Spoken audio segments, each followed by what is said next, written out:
¿Cómo les va? ¿Cómo andan? Otra edición más de este Aciertos y Errores, y un Aciertos y Errores que definitivamente ya está a un par de horas nomás de lo que tiene que ver con las elecciones, que tanto tiempo nos lleva este año, ¿no? En tiempo en cuanto a la incertidumbre, a esa inquietud que nos ha generado, a ese no saber qué va a pasar, a un montón de situaciones que se fueron dando en función de, bueno, de quién puede ser el próximo presidente, ¿no? Miedos, temores, en algunos casos, algunos otros manifiestan que la idea de no ir a votar, y bueno, un poco la idea de este programa, o al menos en el día de hoy, en donde no se puede hablar con los candidatos y demás, es hacer un poco de instrucción cívica, si se quiere, ¿no?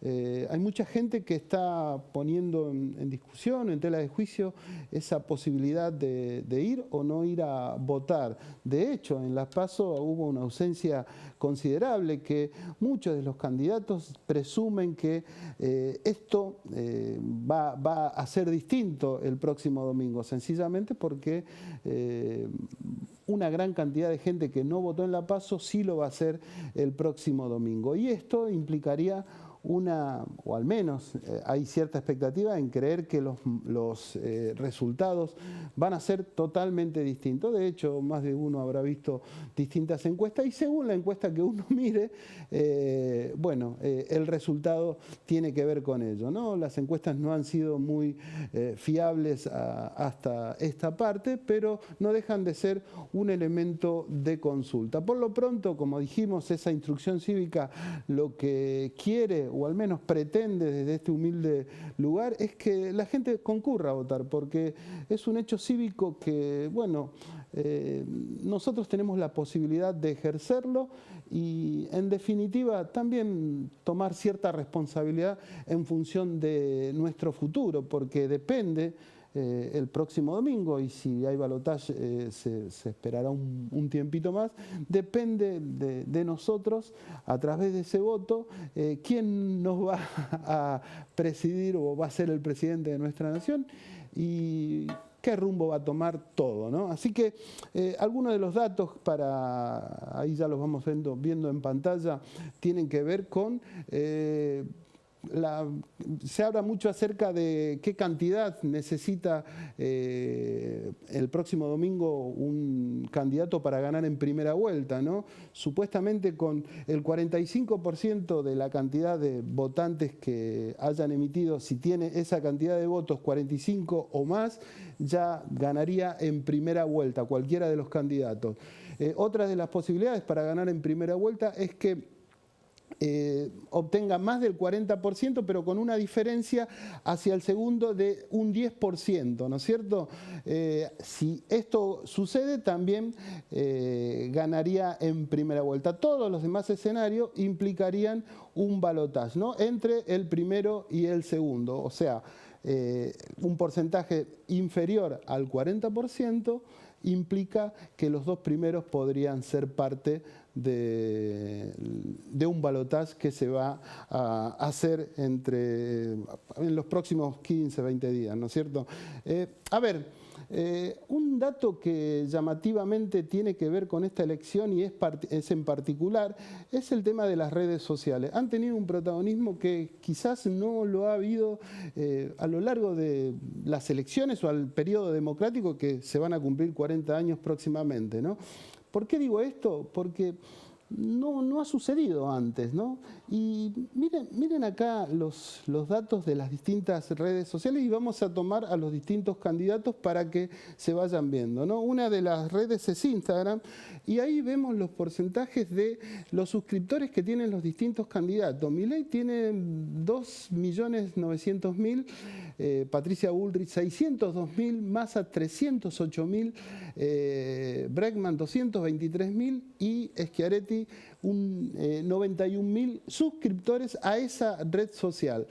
A ver, estamos dando estos datos sencillamente para que ustedes tengan del otro lado una herramienta para ver cómo, no sé, yo no digo que la militancia ya no tenga que ver, pero bueno, Lo concreto es que por aquí pasa gran parte de la elección que venimos viendo en este tiempo. Vamos también por Twitter, ahí vemos también la placa de Twitter, ven las diferencias, ahí la que encabeza es Patricia Bullrich con 1,5 millones de suscriptores, ahí nomás está Massa, una red que ahora se llama X, ¿no?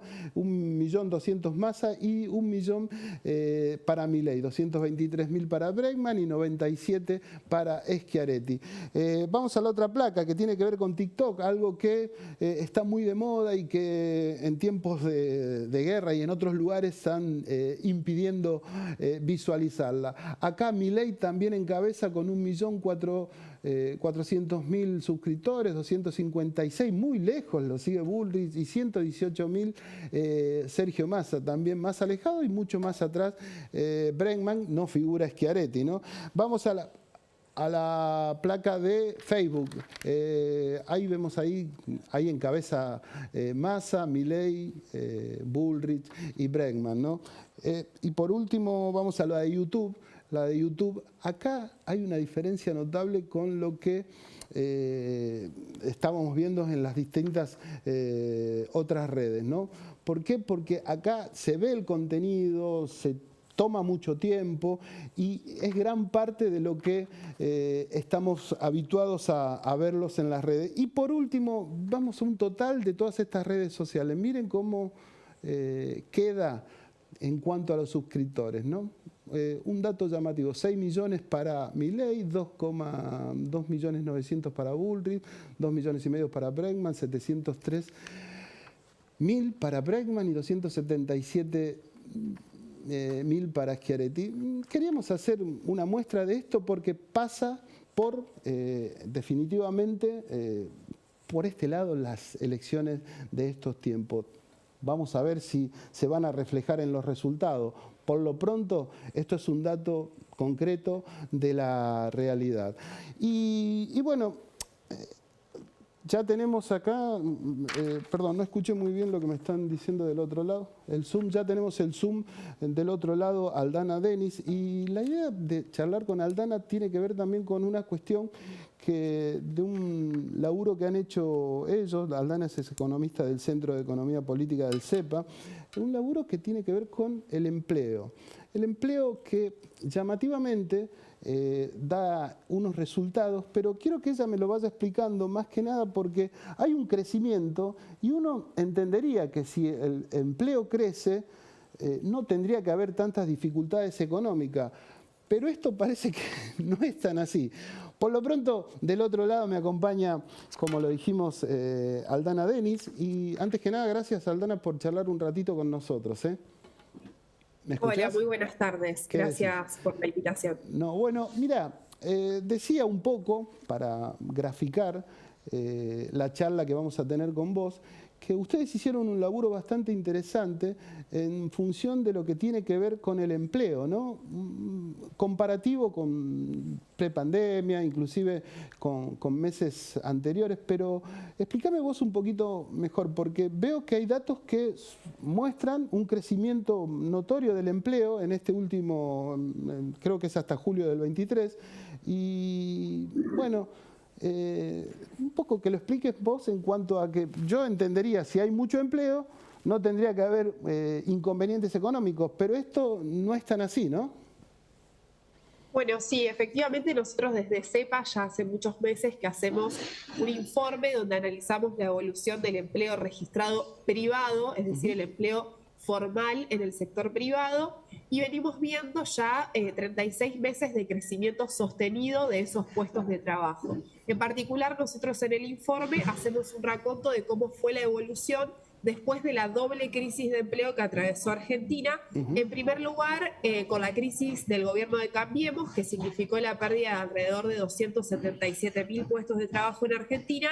Luego vino la pandemia, que significó la destrucción de 195.000 puestos de trabajo, y a partir de ese piso, que se dio más o menos en julio de 2020, Argentina comienza un sendero de crecimiento del empleo registrado privado, que hoy alcanza una creación neta de los puestos de trabajo perdidos en la pandemia de 413.000 puestos de trabajo.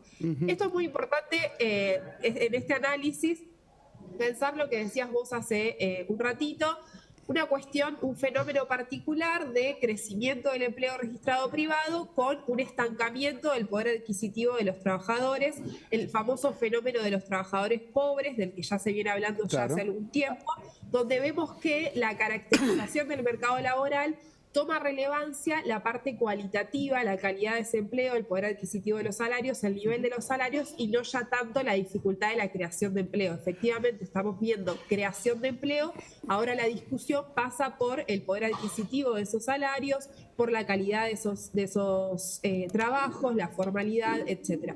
Así que hay una cuestión muy importante, es un fenómeno, si se quiere, nuevo para la realidad económica argentina, y donde toma especial relevancia las propuestas que hay en materia electoral en relación a ello. Nosotros vemos... Sí, perdón. A ver, yo quería preguntarte, porque el informe de usted está basado en el empleo privado, porque mucho se habla acerca de, bueno, de los empleos, o sea, lo que tiene que ver con la informalidad no está evaluado en este informe, pero también es cierto que se deja de lado o no, digamos, o no sé cuál es la mirada, en función de aquellos empleos que tienen que ver con el Estado, digamos, ¿no? ¿Cómo es esta situación? ¿Están involucrados dentro de este informe o no?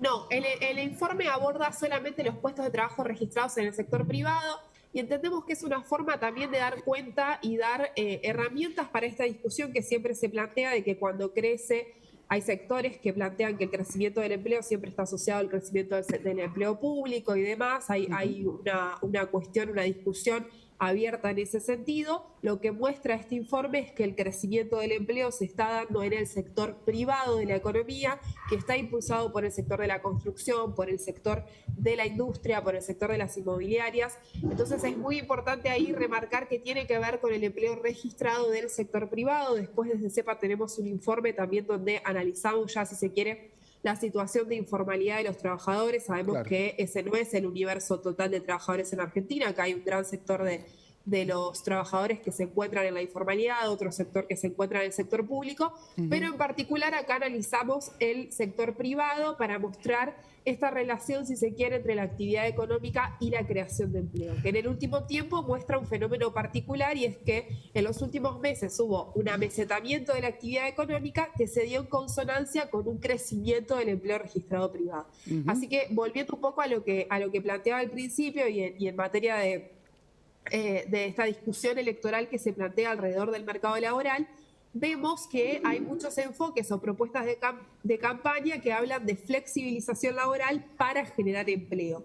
Es llamativo este planteo, en tanto la creación de empleo está sucediendo. Aún sin ningún tipo de flexibilización, tal cual. Tal cual. O sea, no tendría demasiado sentido algún tipo de flexibilización si hay crecimiento. Lo que decías también en el informe, digamos, hace una discriminación por sector, ¿no es cierto? Y vos lo mencionabas recién. Uno de los sectores que más ha crecido es la construcción, pero también es cierto que en este último tiempo la construcción ha disminuido, digamos, ¿no? O sea, aportó muchos laburantes, pero a la vez también está en baja por estos días.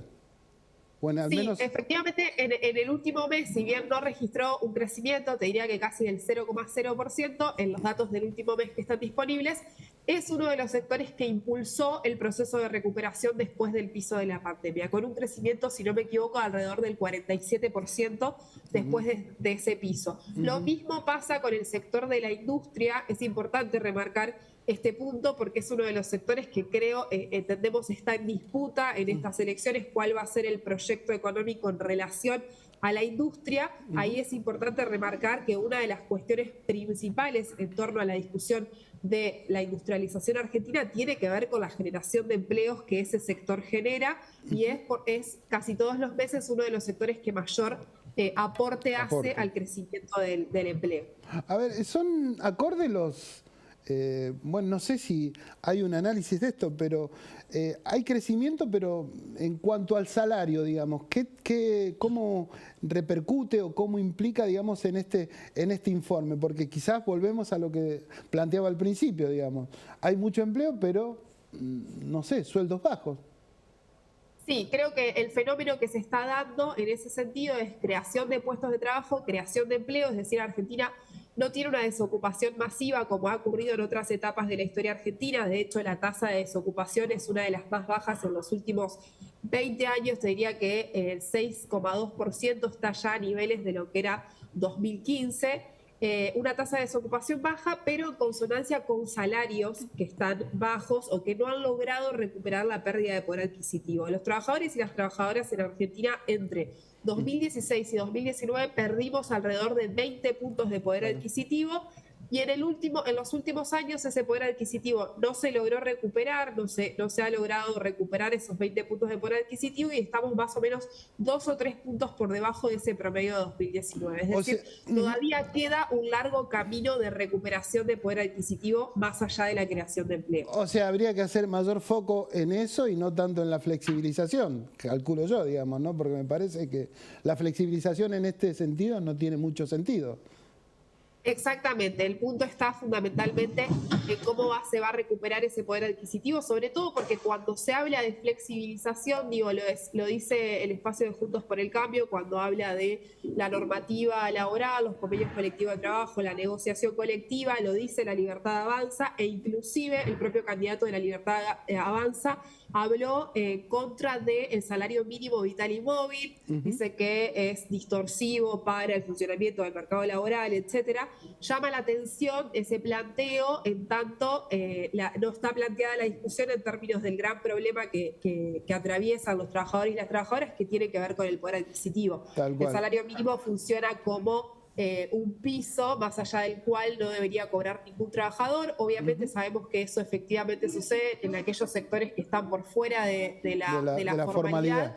Pero volvemos al mismo punto, en que en todo caso la discusión tiene que ver con la calidad del empleo y no tanto con la generación. En ese crecimiento que planteas también hacen un informe y también un estudio en las distintas provincias, y el panorama es bastante parecido en varias de las provincias, con ese crecimiento de creo que 0,5% o 5%,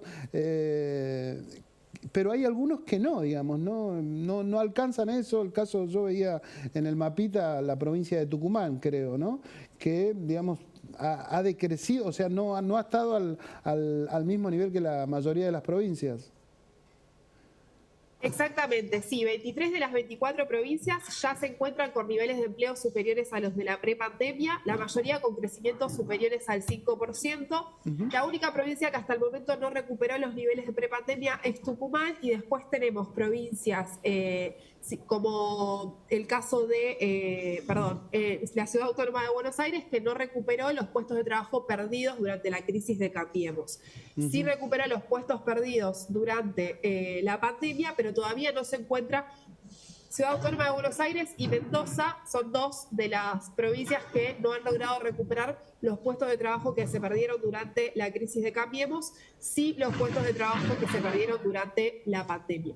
Ya para ir culminando, te planteaba de esto de el tema de la construcción, porque hicieron también el análisis por sector, digamos, ¿en cuál ustedes ven que hay un potencial hacia futuro, digamos, para conseguir mayor cantidad de laburantes, digamos, formales, ¿no? Porque uno veía quizás el impulso dentro de lo que tiene que ver con el área de construcción, pero por lo pronto no, en este último tiempo ha decaído. Vi en otra parte lo que tiene que ver con pesca, que no me quedó muy claro qué contempla, digamos, ¿no? Pero calculo que vos tenés un panorama mejor o una respuesta más clara en cuanto a esto, ¿no? Sí, efectivamente, en cuanto a los sectores, la construcción tiene mucho que ver con el impulso que se haga a través del Estado de la obra pública, más allá de que sea empleo privado, tiene muchísimo que ver con eso, y la realidad es que en la Argentina en el último tiempo hubo una enorme expansión en ese sentido en términos de obra pública y todo el desencadenamiento que esa obra pública genera. Lo veíamos con la construcción del gasoducto y los empleos que eso puede generar en materia de energía, por ejemplo, para mencionar uno de los sectores que tiene potencialidad de seguir creando empleo. La industria, por supuesto. Argentina se encuentra en una etapa de crecimiento de la utilización de la capacidad instalada de la industria, con lo cual eso da cuenta de que es un sector que puede seguir traccionando la generación de empleos. El sector de pescas tiene ahí, en términos estadísticos, unas dificultades porque es un sector muy estacional. en ese sentido. Por eso por ahí vemos que meses en los que hay un crecimiento muy grande, meses en los que hay una caída, pero fundamentalmente la construcción, la industria, la energía, el sector de los servicios, todos sectores fundamentales para la etapa que viene, en tanto traccionan gran cantidad de puestos de trabajo. Por eso es importante pensar en materia de política económica qué perspectiva ofrece cada espacio para cuidar y para potenciar esos sectores. Aldana, la verdad que ha sido muy clara en cuanto a esto y es un laburo sumamente interesante, o sea, porque uno puede concluir que laburo hay, digamos, ¿no? Lo que parece que está cortito tiene que ver, o sea que no se necesitaría tanta flexibilización, insisto, sí se necesitaría un poco el equiparamiento del sueldo para que el laburante, como decíamos al comienzo, no sea pobre, ¿no? Exactamente, sí. Fundamental la discusión acerca de la distribución del ingreso. Aldana, muchas gracias. Gracias a usted. Aldana Denis, economista del CEPA, ¿no? Muy clarita en cuanto a lo que tiene que ver con el tema del laburo, ¿no? La formalidad, los laburos formales, el crecimiento que ha tenido post pandemia, el crecimiento que ha tenido hasta julio del 23, porque ellos hacían en este informe un análisis que el empleo habría crecido un 0,3%, algo así como 21.200 puestos de trabajo en julio nada más. Así que este es el panorama. Vamos a una pausa y continuamos con estos aciertos y errores del día de hoy.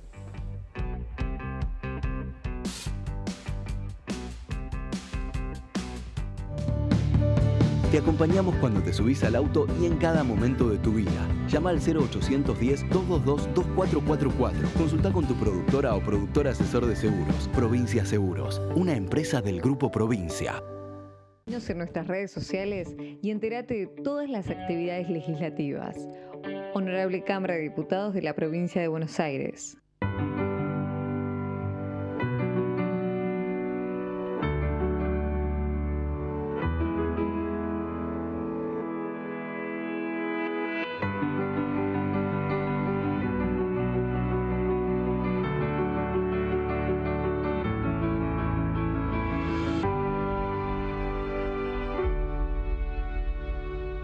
Morón es más prevención. Ante cualquier emergencia, ahora podés pedir presencia de policía, SAME o bomberos con un solo clic. Descarga la aplicación Morón Alerta. No lo dudes. Morón Alerta. Municipio de Morón, corazón del oeste.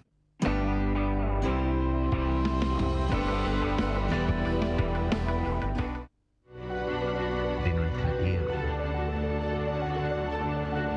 de nuestra familia, de nuestro trabajo, de nuestra historia, de que nos elijas como hace 50 años.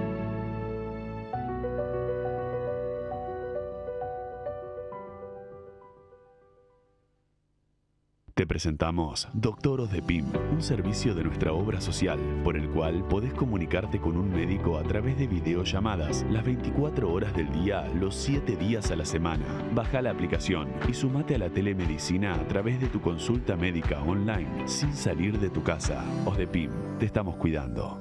Si abrís una empresa o comercio en 3 de febrero, la habilitación es gratuita. Te bonificamos por un año la tasa de seguridad e higiene. Queremos hacerte la vida más fácil, que progreses y generes empleo. Un Estado eficiente que se pone de tu lado. Municipalidad de 3 de febrero.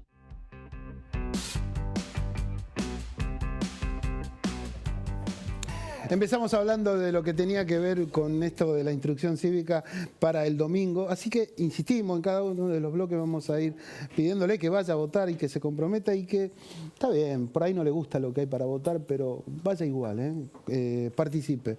No es poco andar votando por estos tiempos. Hablábamos también del empleo formal, de su crecimiento y demás. Y también vamos a hablar de deportes. ¿Por qué de deportes? Porque tras las elecciones, más allá de lo que se diga, va a seguir nuestra cotidianeidad, queremos recuperar esa normalidad. Y en el medio de todo eso hay fútbol. Esta semana la selección argentina jugó, digamos, y la verdad que nos gusta verla jugar, pero también es cierto que hay dicen algunos, la mitad más uno, que está muy pendiente del próximo 4 de noviembre, ¿no? Van a jugar una final en Brasil por la Copa Libertadores y ya hay gente que anda yéndose para aquel lado. Veamos un poquito de algunos hinchas que empezaron y después vamos a hablar con un amigo, Marcelito Valeiras, que nos va a contar un poquito qué es lo que tiene que hacer usted para ir a ver a Boca próximamente en Brasil. Y acá yo, el viajero, el que se va a Río de Janeiro a ver a Boca.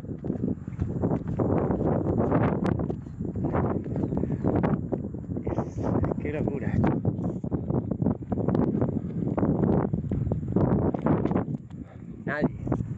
Nadie. Estoy a 10 kilómetros de Paso de los Libres.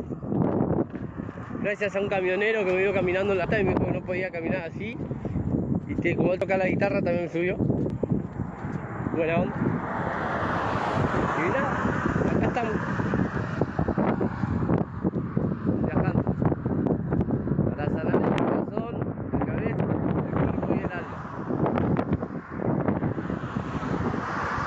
Encontramos la solución, no nos vamos a ver, pero ya estoy acá casi cerca, Paso los Libres, 10 kilómetros, hace los 10 kilómetros caminando hasta Brasil.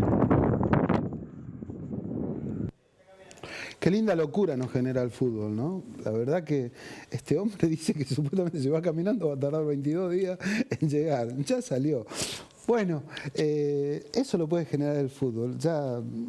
¿Qué decirle a ustedes? ¿Se acuerdan cuando volvió la selección tras ganar la Copa del Mundo? Lo que era que inundadas las calles. Qué lindo momento ese. Pero lo decía antes de la pausa. Del otro lado tengo a Marcelo Valeiras, que es periodista, hombre vinculado a todo lo que tiene que ver con lo deportivo. Creo que también a Boca. Eso nos va a contar. Marcelo, ¿qué haces? ¿Cómo andás? ¿Cómo te va, querido Quique? Gran placer. ¿Cómo anda todo? Bien, acá andamos. Queríamos hablar con alguien que nos cuente cómo es este momento que está sucediendo, porque hablan mucho de elecciones, pero también hay mucha gente que ya tiene la cabeza puesta en el 4 de noviembre, ¿no? Claro, bueno, el hincha de Boca está pensando nada más y nada menos que en el 4. Después no le importa qué puede llegar a pasar en otros partidos, más allá que enfrenta a Unión por la Copa de la Liga, ya jugó la Copa Argentina y ya clasificó. Entonces, lo más importante que le interesa al hincha de Boca, a los dirigentes, jugadores y cuerpo técnico, es lo que va a pasar el próximo 4 de noviembre. ¿A dónde? Dicen que el Maracaná. Pero hay reuniones, porque están muy enojados la Conmebol con la gente del Maracaná, con la gente del Fluminense, por el estado del campo de juego. Si no, hay una reunión en las próximas horas para ver si se va a jugar o no se va a jugar en el Maracaná. Yo estimo que sí, que no va a haber problema. Pero la reunión va a ser virtual entre dirigentes de Boca, dirigentes del Fluminense y dirigentes de la Conmebol para determinar si se juega el partido en ese estadio o no. Si no es ahí... ¿Cuál sería el plan B? Se habla del Morumbí, pero todavía no está confirmado. Yo considero que se va a terminar jugando en el Maracaná, pero habrá que esperar en las próximas horas. Así que aquel que tenía pensado ir para Brasil vaya igual, porque en Brasil se va a jugar. Yo creo que va a ser en el Maracaná. Pero sí, no tengo que dejar de pasar esta información que me acaba de llegar, que es muy importante, ¿no? Bueno, avísenle al muchacho este que sigue caminando por ahí. Pero bueno, Marcelo, ¿pero cómo hay que hacer? Esto va también un poco en honor a mis amigos hinchas de Boca que piensan que yo los critico mucho en función de que ganan por penales nada más, ¿no? Pero bueno, han llegado ahí, digamos. Esa es el gran dilema que yo tengo con ellos. Pero más allá de eso, ¿cómo hacen para llegar a un hincha común? ¿Qué requisitos tiene que cumplir para presenciar el partido el próximo 4 de noviembre? Bueno, primero tiene que comprar entradas. Le van a dar 25.000 al Fluminense y 25.000 a Boca para poder estar en el estadio. Primero eso. Y después tiene que tener la opción de viajar por aire, por tierra, en micro, en auto. Esas son las opciones. Fácil no es, para la situación actual de lo que se vive en la Argentina, poder llegarse hasta Brasil. Por eso la locura de este hombre que se va caminando, creo que no va a ser el único, va a haber muchos. Yo creo que va a haber varios que se van a juntar en el mismo auto para pagar los gastos y no sea tan caro el tema del viaje y del tema después de la estadía. ¿Y cuánto hay que tener? Si vos...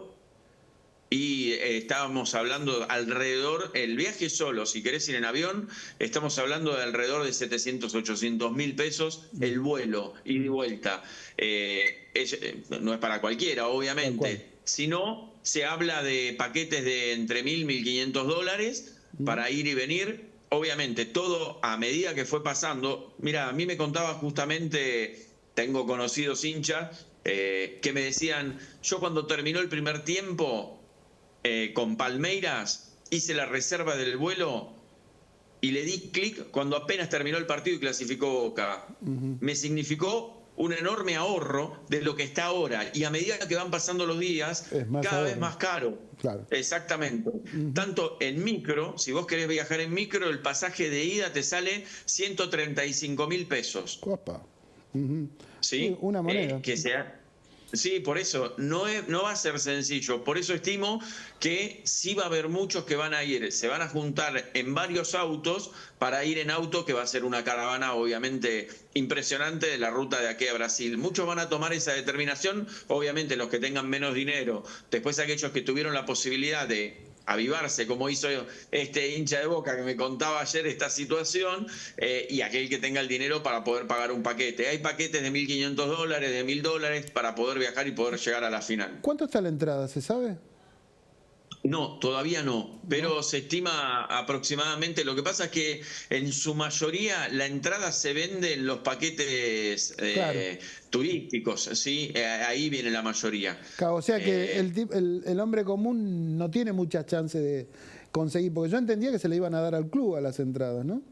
Sí, lo que pasa es que los clubes, por ejemplo, en este caso Boca, va a recibir la entrada, pero Boca no se la vende a cualquiera. Va a usar el mismo protocolo que usa para entrar a la cancha de Boca. ¿Qué significó esta? ¿Pero qué significa esto? Por ejemplo, si vos querés ir a ver un clásico, tenés que haber visto a Boca consecutivamente 15 partidos antes del clásico. Van a tomar la misma determinación. Y obviamente, creo que la prioridad la va a tener aquellos que vendan los paquetes turísticos, porque son 25.000 entradas que va a recibir Boca. Entonces... sí, termina, por favor. Digo, va a ser muy complicado aquel que de la nada quiera decir quiero ir a ver a Boca, de qué manera si no es socio activo y si no fue a ver los últimos partidos en la cancha de Boca. Tal cual. Ya para ir culminando, ¿qué pronóstico tenés vos para ese partido? ¿Boca va a ir a buscar los penales como últimamente? Porque tiene equipo, me parece, ¿no? Para jugar. Buena la chicana. Lo que creo es, si hacemos un análisis, por ejemplo, de este Boca, me parece que es la mejor versión del Boca en las 3 participaciones, tanto en Copa Argentina como en torneo local. ¿Por qué digo la mejor versión? Tácticamente me parece que es lo mejor que está parado y mejor que sus rivales. Lo sorprendió muchísimo a Racing, lo sorprendió al Palmeiras, que era el rival a vencer. A mí me parece, esto es fútbol. Vos sabés muy bien que acá no hay una regla lógica, que en el fútbol puede pasar cualquier cosa. Pero digo, a priori y en los papeles, Boca, el rival que tenía a vencer al Palmeiras, el más fuerte en esta Copa Libertadores, lo logró superar. Tiene que jugar con Fluminense, reitero. No es sencillo, es fútbol, pero en los papeles Boca es más que este equipo brasileño. Por eso tiene toda la confianza para poder ir. Más allá de esto, insisto, el Fluminense juega de local, es un equipo brasileño y siempre es importante y a tener en cuenta, pero en los papeles Boca es más. Y además tenemos que tener en cuenta que esto es fútbol, que puede pasar cualquier cosa. Así que, Marcelito, te agradezco mucho tu presencia acá en nuestro programa, muy clarito. Y bueno, calculo que no sé si a la mitad más uno, pero a muchos hinchas de Boca esta información le va a ser muy útil. Gracias, Marcelo. Sí, sin duda que sí. Un abrazo grande, un placer estar, querido Quique. Por favor. Era Marcelo Valeiras, hombre de periodista deportivo, de Gol de Vestuario, es una página, síganlo ahí al hombre. También está en la AM770, es cronista. tipazo.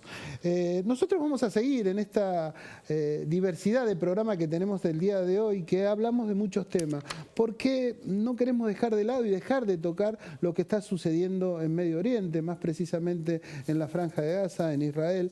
Y bueno, la verdad que muchos se quejan de las desavenencias que tiene nuestro país, pero uno ve las imágenes que venimos viendo hace más de 10 días y la verdad que uno agradece estar en estos lados, ¿no?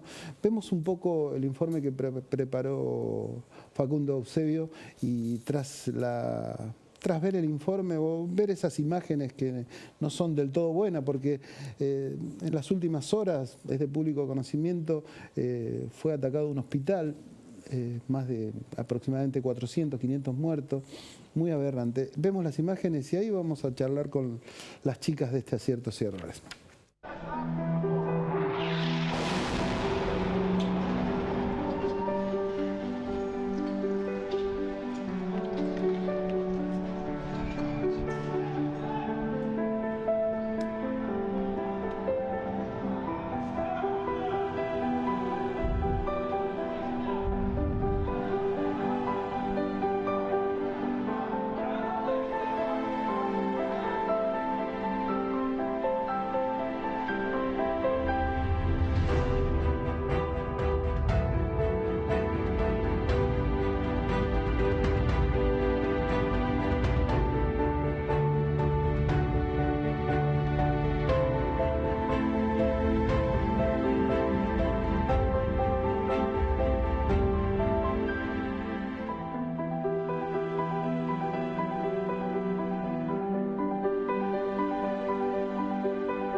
Continuamos con este Aciertos y Errores y ahí veíamos unas imágenes que son, la verdad, que tremendas, que uno pensaba que las ve en las películas de guerra nada más, pero son imágenes de lo que está sucediendo en este momento, que, bueno, yo no voy a entrar en esas situaciones de discusión de un lado o del otro. Lo concreto es que nosotros, o al menos en lo particular, es solidarizarse con un montón de gente que no tiene absolutamente nada que ver en esta disputa de intereses que pasan por otro lado, sencillamente. Así que nuestra solidaridad hacia esa gente que la está pasando tan mal, sin, como se dice habitualmente o comúnmente, sin olerla ni beberla, digamos, ¿no?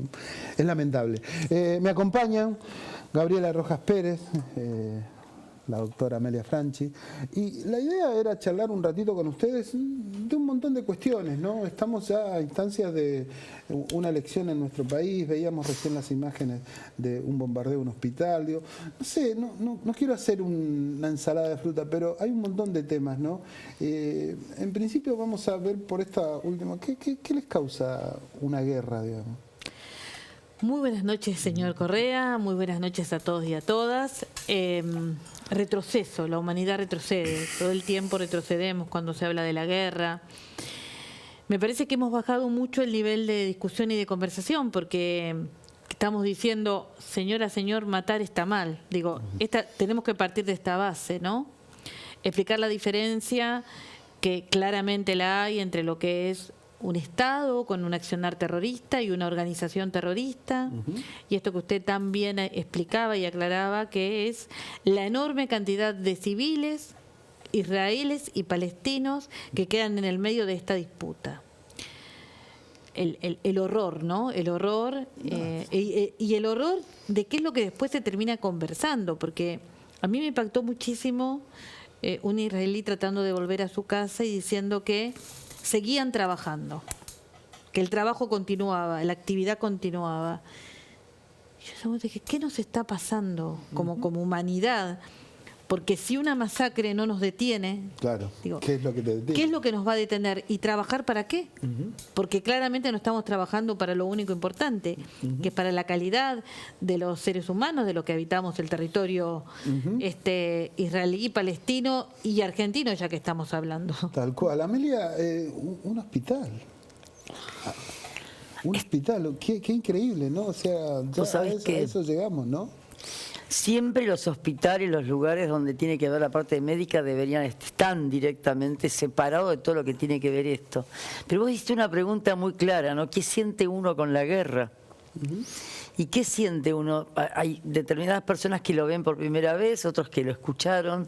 Yo tengo personalmente una cuestión oral de los ancestros, ¿no? Donde mis padres vivieron la guerra en Italia, en la Segunda Guerra, eran muy chicos, donde contaban cómo se escondían atrás de los árboles, salían de su casa porque bombardeaban, donde salieron de la posguerra con hambre, no había comida para la gente, solo le daban una cantidad de gramos de pan al que trabajaba en la casa posguerra, y después empezó la inmigración, y en esa inmigración te contaban todo lo que habían sufrido, hasta que llegó la Guerra de Malvinas. Claro. Y cuando llegó la Guerra de Malvinas veías como la familia que había vivido todo eso tenía radio, televisión, todo prendido, en la angustia que sentían, porque cada uno de esos ruidos de guerra era como que les tocaba el corazón. Entonces es como que uno vive que no puedo creer que el tiempo nos vuelva a mostrar esto. Yo no lo viví personalmente, pero viste, cuando la tradición es oral, sentís como ese dolor en el alma, ¿no? Sentís como, ¿cómo puede ser que pasado tanto tiempo, teniendo 2 guerras mundiales, estén pensando en una tercera? ¿Quién gana en todo esto? Como decías vos, están los inocentes, los que se están yendo, los que están esperando en un hospital para que te atiendan porque te han golpeado, te han tirado un tiro, te han pegado una bomba, y de repente destruyen un hospital, tiran a un hospital. No, y bueno, y una de las cuestiones es que no se sabe quién lo hizo. ¿Quién lo hizo, no? Según dicen, fue el bombardeo fue en el lugar donde está el estacionamiento. No es cierto, porque si ves todas las imágenes... Bueno, por eso, pero... Es que acá entramos, creo que con el gran problema que estamos viviendo como mundo, digo, la infodermia, esta... Claro. Constante información de la nada, porque en realidad nunca terminamos sabiendo y perdemos el eje de la discusión de lo importante, porque este es el tema, y es el tema que hemos visto también en toda la campaña política que está viviendo la Argentina con esta próxima elección, es ¿de qué estamos hablando? Saquemos todo lo que ensucia y centrémonos en lo importante. Pero decime, y acá lo único importante es que está ¿qué equipo muriendo de salud va a ir a atender? Totalmente, porque el terror, porque se viola. Si pasa esto y se viola el derecho, ¿no? El derecho a la atención, el derecho humano a la salud, y en estos casos específicamente, ¿qué equipo de salud se anima a ir? Claro, ¿quién va? Claro, ¿quién? Y el acuerdo tácito que existe. Yo no sé si ustedes vieron a uno de los periodistas que está allá, que justamente fue el fotógrafo de cuando murió Cabezas, Michi. Hablaba de lo que estaba viendo en la zona muy cercana a Gaza y se le cortaba la voz, porque contó la cantidad de cadáveres que encontraban, de chicos... Pero no resulta eso, ¿no? Que uno ve las imágenes y pensás que está viendo una película, pero en realidad cuando uno toma conciencia, lo que estás viendo es lo que está pasando, es la realidad, digamos, ¿no? O sea, y es patético, o sea, nada, ¿no? Es el odio, es ni más ni menos que el odio. Así que no sé qué decirte de la guerra. Es la sinrazón del odio. No, y hay quizás, a diferencias de estas guerras que vos planteabas, tanto de la Segunda Guerra Mundial, lo de Malvinas, el avance tecnológico hace que sean más perversas, más, digamos, más terribles, peores, porque antes, qué sé yo, no sé, necesitabas un arma para matar a una persona. Ahora viste, hay un montón de armas con un teléfono por ahí podés matar con a un 100.000, teléfono lo haces. ¿entendés? Con un Entonces, teléfono lo haces. Todas esas situaciones, es terrible, pero pero es impactante todo esto, ¿no? Es impactante cómo te puedes enterar de lo que pasa minuto a minuto a través del tiempo, ¿no? De lo que va pasando minuto a minuto, hora a hora, y las muertes que vos hablabas. Son muertes. Es una guerra, lamentablemente. A ver, vamos a hacer un corte, una tandita chiquita, y vamos a meternos, porque creo que tenemos un montón de problemas. Hay que ir a votar por lo pronto. Seguimos totalmente. Pero no podemos hablar de eso. El lema es, si nos organizamos, votamos todos. Votamos todos, exacto. Vamos a una pausa. Seguimos organizándonos acá en Aciertos y Errores.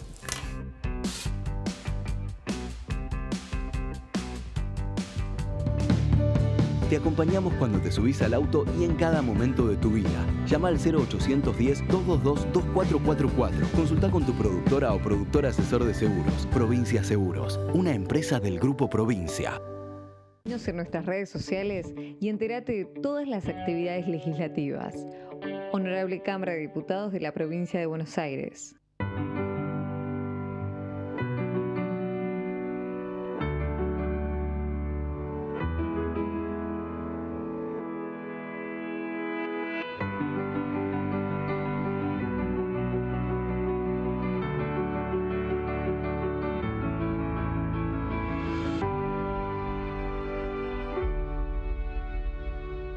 Morón es más prevención. Ante cualquier emergencia, ahora podés pedir presencia de policía, SAME o bomberos con un solo clic. Descarga la aplicación Morón Alerta. No lo dudes. Morón Alerta. Municipio de Morón, corazón del oeste.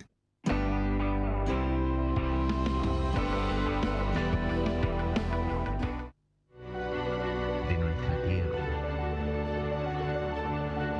de nuestra familia, de nuestro trabajo, de nuestra historia, de que nos elijas como hace 50 años.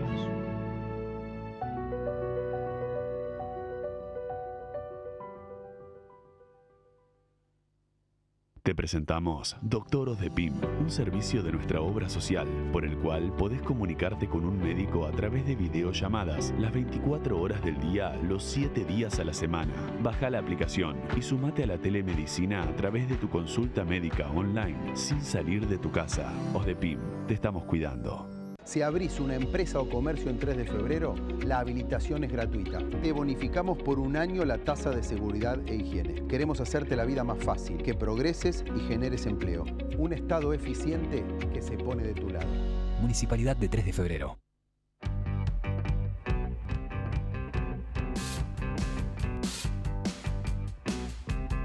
Último bloque de este Aciertos y Errores, y continuamos con las chicas acá hablando un poquito, y ahora sí nos vamos a meter un poquito más en lo que tiene que ver con nuestra actualidad, una actualidad que nos lleva a las elecciones el próximo domingo. No vamos a hablar de candidatos ni mucho menos, pero a ver, la idea de hablar un ratito con Amelia tenía que ver con el tema de la salud, digamos. Claro. ¿Qué te Está muy interesa complicado la salud, digamos, todo. ¿qué te gustaría, digamos, que suceda con la salud, digamos, sin dar ¿Qué nombre? suceda con la salud? Y ponele, digamos, para que Realmente estamos muy complicados en salud, empezando desde el punto de vista económico, los salarios, los sueldos del equipo de salud es bajísimo, con lo cual una de las cuestiones es ver cómo se sobrevive con eso. Por lo tanto, hay un montón de médicos que se están yendo, hay un montón de bajas en lo que es la residencia, hay un montón de médicos que se jubilan con algunos tipos de jubilaciones que se puede hacer antes de los 60. Nos estamos quedando con mucha gente que por ahí renuncia, así como sucede en algunas provincias como Mendoza, donde los médicos se cruzan a Chile, hacen una guardia y cobran muchísimo más que acá. O sea que estamos muy complicados. ¿El tema es económico puntualmente? Económico. ¿Falta también médicos? ¿Faltan médicos? Faltan médicos de algunas especialidades. Es muy difícil conseguir terapistas, pediatras, neonatólogos que hagan la residencia. Hay mucha gente que vienen desde afuera a hacer las residencias. El 70% de los residentes en este momento son extranjeros. Y vienen a hacer la especialidad y después se van. Entonces, cuando se van, te vas a ir quedando sin médicos. Es todo un problema conseguir pediatras, clínicos. Y hay otros médicos que es menos complejo porque tienen algunas asociaciones. No sé si sabrás que, por ejemplo, anestesiología tiene su asociación, que son los que los defienden y tienen todo un modelo de contrato con el Ministerio de Salud. Creo mucho en la salud pública. Pero en este momento la salud pública no está teniendo respuesta, así como tampoco las prepagas ni las obras sociales. Esto es un entramado de obras sociales, prepagas y salud pública. ¿Qué sucede? Sucede que también las prepagas y las obras sociales no están dando turnos, están muy alejados, no se consiguen algunos reactivos porque son importados, entonces todo el mundo está como la cuestión de compras, ¿no? Que se guardan porque están esperando a ver qué sucede, algunas cuestiones son valor dólar, entonces estamos en una situación muy compleja. ¿Qué espero de la salud? Después de las elecciones te cuento, pero yo creo que es muy importante la salud pública, creo que es un derecho a la salud, creo que debemos respetar eso, debemos respetar que todos tenemos el mismo derecho. Justamente hoy, 19, es el Día Mundial de la Bioética, mirá vos, ¿no? Junto con el del Día Mundial del Cáncer de Mama. ¿Pero por qué hablo de bioética? Porque tiene 4 fundamentos muy importantes, entre ellos la justicia, la autonomía, la no maleficencia y la beneficencia hacia el paciente. ¿De qué justicia hablamos? Si yo puedo hacerme algo y vos no. Exacto. Gaby, en términos de justicia también quería preguntarte a vos, porque en este último tiempo también se ha hablado mucho de derechos humanos o de situaciones que en un punto también uno pensaba ya soslayada o ya que no tenían que ver con una discusión, pero sin embargo se han vuelto a poner sobre la mesa, ¿no es cierto? Esa especie de negacionismo, digamos. ¿Qué mirada tenés en función? O qué, insisto, con la misma pregunta que Amelia, ¿qué pensás que querés que pase? Yo creo que estamos hablando todo el tiempo exactamente de lo mismo, ¿no? De la sorpresa que tenemos ante lo evidente. Amelia decía algo que es lo más justo a 40 años de democracia, el bien común, la salud para todos y para todas. Digo, esta discusión era como la base para después, y a 40 años de democracia estamos pidiendo salud gratuita y pública para todos y todas. Digo, 40 años de democracia. Creo que también estamos en una instancia de alineamiento. Creo que lamentablemente el mercado tecnológico y la tecnología que pensamos que venía a alivianarnos la vida nos está convirtiendo en máquinas. Digo, esta cuestión de que ya no, las máquinas no están tratando de imitarnos a nosotros, sino que está pasando al revés. Claro. Y en esta desnaturalización de nuestra condición humana es donde se empiezan a producir estas cosas y donde, era lo que decía, tenemos discusiones que tenemos que partir de bases. Bueno, y para esto existe el Estado, digo, porque la discusión que estamos teniendo este domingo, donde nuevamente repetimos y recalcamos, votar es sumamente importante porque la construcción de la democracia es una construcción de todos y todas. Digo, los candidatos que tenemos y las construcciones también son responsabilidades. E ir a votar también es responsabilidad de todos y todas. Digo, pero me roban, son corruptos, todos. Claro, son todo eso, los políticos son todo eso, digamos. Siempre hay algún culpable, pero lo que estamos discutiendo es qué modelo de Estado queremos y si queremos Estado, porque el Estado, en su existencia, es ni más ni menos que el garante de la salud, de la justicia, de que no de la educación, de que no se cometan atropellos hacia los derechos humanos. Digo, ¿ese es el Estado imperfecto?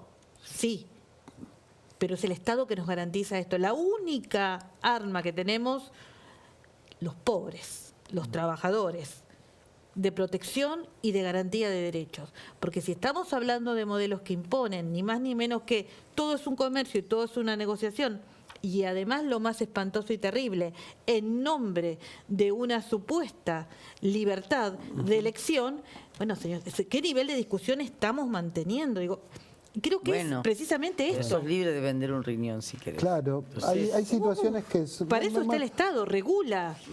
No, bueno, por eso, pero me parece que también la situación es fruto de una dirigencia política que no ha estado a la altura en este tiempo de un montón de situaciones que insisto, ya debieran estar dadas por resueltas, digamos, ¿no? Entonces son un montón de factores que también hay que ponerlos sobre la mesa. Que nos y ha ojalá, llevado. digamos, yo, digamos, más allá de nosotros hemos propuesto en el programa del día de hoy hacer una especie de instrucción cívica en función de que vayan a votar, que participen, pero también es cierto, es sumamente importante. Porque la que gana es la democracia. Y si la democracia gana, ganamos todos y todas, y aún, ¿sabe qué es lo más importante? El desacuerdo, la disidencia. Porque quizás es un método imperfecto, pero es lo mejor que hemos conocido como humanidad. Porque ya vimos lo que pasa en otros lugares, ya sabemos lo que pasa. Y cuando hablamos de organizaciones terroristas, que se implantan, empecemos a pensar qué niveles de monstruos estamos generando nosotros mismos como sociedad en la Argentina. ¿Qué nos pasó? Y no nos sorprendamos. ¿Qué nos pasó? Eso, ¿qué nos pasó? ¿Qué pasó en la sociedad? Chicas, nos tenemos que ir. Nos están diciendo que no. Vayan todos a votar, por favor. Es muy importante el voto de todos, de 60, de 80, de 90 años, todo el mundo.